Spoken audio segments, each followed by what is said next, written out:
প্রথমেই আমি আপনাদের এই গাছগুলোর ফলনটা দেখাবো। দেখুন এই গাছের ফলনটা দেখুন, প্রত্যেকটা ডগায় ডগায় কিন্তু ফুল ফলে ভরা। আর দ্বিতীয়ত হচ্ছে যে এই যে আপনারা, এটা একটা টপলেডি জাতের গাছ, কোনো একটা ফুল কিন্তু মার নাই। এর কারণ হচ্ছে এই গাছে নিয়মিত আমরা শিডিউল স্প্রে প্রদান করি। শিডিউল স্প্রে প্রদান করার কারণে আমাদের গাছের ফলনগুলা কিন্তু দেখেন, ফলগুলাও কিন্তু একদম নিচ থেকে ধরে আসছে, চকচক করতেছে। আমরা কিভাবে এই গাছের পরিচর্যা করি এবং কেনই বা এত সুন্দর ফল, গাছ সুস্থ, এই বিষয়ে আজকে আমরা কথা বলবো। তো দর্শক বন্ধুরা, সবার আগে আপনারা এখনও যারা আমার চ্যানেলটিকে সাবস্ক্রাইব করেননি, অবশ্যই সাবস্ক্রাইব করে বেল আইকনটি বাজিয়ে রাখুন, যাতে প্রতিনিয়ত আমার ভিডিওগুলো যায়। আর অবশ্যই আমার ভিডিওটি আপনারা শেয়ার করে দিবেন অন্যান্য কৃষক বন্ধুদের কাছে, তা না হলে কিন্তু আমরা ভিডিও করে উৎসাহ পাবো না। তো দর্শক বন্ধুরা, এই দেখেন আমাদের টপলেডি জাতের টপলেডিগুলো আপনারা চিনবেন কি করে? টপলেডিগুলো একটা জায়গায় 2-3টা করে ফল ধরবে। এই যে দেখেন এখানে 2-3টা করে ফল ধরছে। আর এই জায়গাটা একটু ছায়া, যার কারণে গাছগুলো কিন্তু একটু লম্বা হয়ে উঠছে, কিন্তু ফলন কিন্তু মিস নাই। আপনারা চাইলে আপনাদের বাড়ির আঙিনায় এই যে এরকম একটু ছায়া জায়গায়ও এই ধরনের গাছগুলো লাগাইতে পারেন। তো চলে আসি মূল টপিকসে। দর্শক বন্ধুরা, এই যে গাছের এত সুন্দর ফলন, এই গাছগুলোর বয়স কিন্তু খুবই কম। এখানে আমরা কিছু সুন্দর টিপস মেনটেন করেছি। প্রথমত, এখানে আমরা কোনো ঘাস জন্মাতে দেই নাই। ঘাস জন্মালে কিন্তু ঘাস এই গাছের পুষ্টিটা খেয়ে ফেলে। দ্বিতীয়ত, আমরা নিয়মিত শিডিউল স্প্রে মেনটেন করি। তার মানে প্রতি 7 দিন অন্তর অন্তর আমরা অ্যাবামেকটিন বেনজয়েড গ্রুপের, তারপর হচ্ছে আপনার ক্লোরোফিনাপাইর গ্রুপের, তারপর হচ্ছে ইমিডাক্লোরোফিট, মানে হচ্ছে আপনার যে থিপস পোকা, সাদামাছি, এই ধরনের পোকার জন্য সবচাইতে ভালো মানের কীটনাশক যেটা, সেগুলাই কিন্তু আমরা ইউজ করি। বাজারে বিভিন্ন ধরনের কীটনাশক রয়েছে, সবগুলা কীটনাশক কিন্তু আমরা ইউজ করি না। ভালো ভালো যে নাম করা ব্র্যান্ডের, যেগুলো আমাদের পেঁপের বাগানে সবচাইতে কার্যকরী, সেই ধরনের ওষুধগুলো কিন্তু আমরা ইউজ করে থাকি। আর সেগুলো আপনারা জানতে আমাদের সাথে যোগাযোগ করতে পারেন। আপনাদের গাছে যদি মোজাইক ভাইরাস লাগে, সেক্ষেত্রে আপনাদের যেটা করতে হবে সেটা আজকে আমি আপনাদেরকে বলে দেব। একদম শতভাগ কার্যকারী সমাধান মোজাইক ভাইরাসের। সেটা হচ্ছে, প্রথমত আপনাদের গাছকে কখনোই স্প্রে ছাড়া রাখা যাবে না। এই যে বৃষ্টির সময়ে কিন্তু মোজাইক ভাইরাস আর পচনের আক্রমণটা বেশি দেখা যায়। কারণ আমি আপনাদেরকে পচন দেখাবো।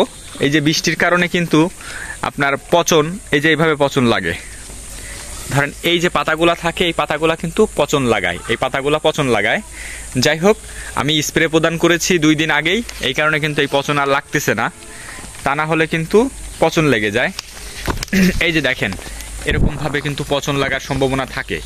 কিন্তু সঠিক স্প্রে একদম, যে আপনার ম্যানসার বা ছত্রাকনাশক, যেটা হচ্ছে কার্বেন্ডাজিম প্লাস হচ্ছে ম্যানকোজেব, সেটা কিন্তু আপনারা গাছের ফুল ফল সহ দিয়ে দিবেন। এই ফুল ফল সহ স্প্রে করে দিবেন, যাতে করে এই যে এই পাতাগুলার কারণে কিন্তু পচন না লাগে, পচন লাগবে না, ফুল এরকম সুস্থ থাকবে।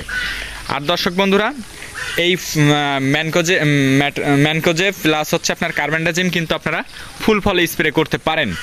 সাথে বায়োফার্টি বা এই জাতীয় ওষুধ দিতে পারেন, যেটা আপনার গাছের ফুল ফলকে অতিরিক্ত সুস্থতা প্রদান করবে। আর আমাদের গাছের দেখেন চেহারাগুলো দেখেন, খুব সুন্দর সুস্থ। এই যে দেখেন এরকম একটা সুস্থ গাছে আপনার অবশ্যই সুন্দর এবং হাই কোয়ালিটির ফল ধরবে, এটাই স্বাভাবিক। দর্শক বন্ধুরা, আমি আজকে আর বেশি কথা বাড়াবো না, চলে আসি মূল টপিক্সে। মূল টপিক্স হচ্ছে আপনাদের গাছের যে বৃষ্টির সময় শিকড় ধুয়ে যায়, এটা আপনাকে প্রতিহত করতে হবে। আর ভাইরাসের বিরুদ্ধে যে কথাটা আমি বলছিলাম, আবারও বলে দিই, যে ভাইরাস যদি আপনার একদম লেগে যায়, সেক্ষেত্রে আপনারা কি করবেন? গাছের মাথাটা ভেঙে দিতে পারেন। যদি লেগে যায়, সেটার মাথা ভেঙে দিয়ে সেখানে আপনি স্প্রে করে দিবেন। আর দ্বিতীয়ত হচ্ছে যে স্প্রেটা হতে হবে একদম হাই কোয়ালিটির, এবং একজন অভিজ্ঞ পরামর্শকের পরামর্শ অনুযায়ী আপনারা স্প্রে করবেন। এবং অবশ্যই বৃষ্টির দিনে ড্রেন ব্যবস্থাপনা রাখবেন, তাহলে ইনশাল্লাহ আপনাদের গাছের সুন্দর ফলন আসবে। আর অবশ্যই আরেকটা গুরুত্বপূর্ণ কথা, সেটা না বললেই না, সেটা হচ্ছে যে আপনাদের গাছের আনাচে কানাচে আপনারা এই ধরনের মরিচ গাছ লাগাবেন না।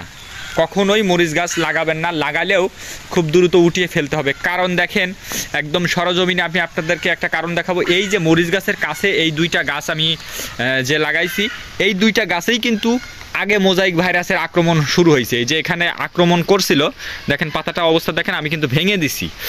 আসলে আমি জানি এর ট্রিটমেন্টটা, যার কারণে আমি কিন্তু সাহস করে এখানে লাগাইছি। আপনারা কখনোই ভুল করে পেঁপে গাছের কাছে মরিচ গাছ লাগাবেন না, এটা খুব গুরুত্বপূর্ণ একটা কথা।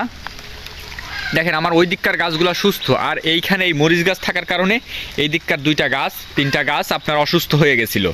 যাই হোক, আপনারা মরিচ গাছের কাছে আপনারা পেঁপে বাগানের ভিতরে মরিচ গাছ এবং বেগুন গাছ এই দুইটা গাছ লাগাবেন না, আপনারা অন্য সাথী ফসল দিয়ে দিতে পারেন।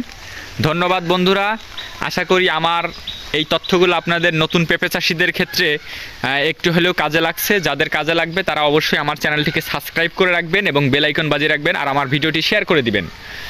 আর একটা পরামর্শ আপনাদের জন্য, যারা এখনও স্টুডেন্ট বা বেকার বসে না থেকে 1 বিঘা, আধা বিঘা বা 20 শতক জমি নিয়ে আপনারা কিন্তু পেঁপের বাগান শুরু করতে পারেন। অবশ্যই পরামর্শ অনুযায়ী না হলে কিন্তু পেঁপের বাগান কিন্তু রিস্ক আছে, শত রিস্ক আছে পেঁপের বাগানে। তো আপনারা সেই রিস্কটা কিন্তু না জেনে কাজ করতে যাইবেন না, জেনে বুঝে কাজ করবেন, দেখবেন যে আপনারা সফল হবেন।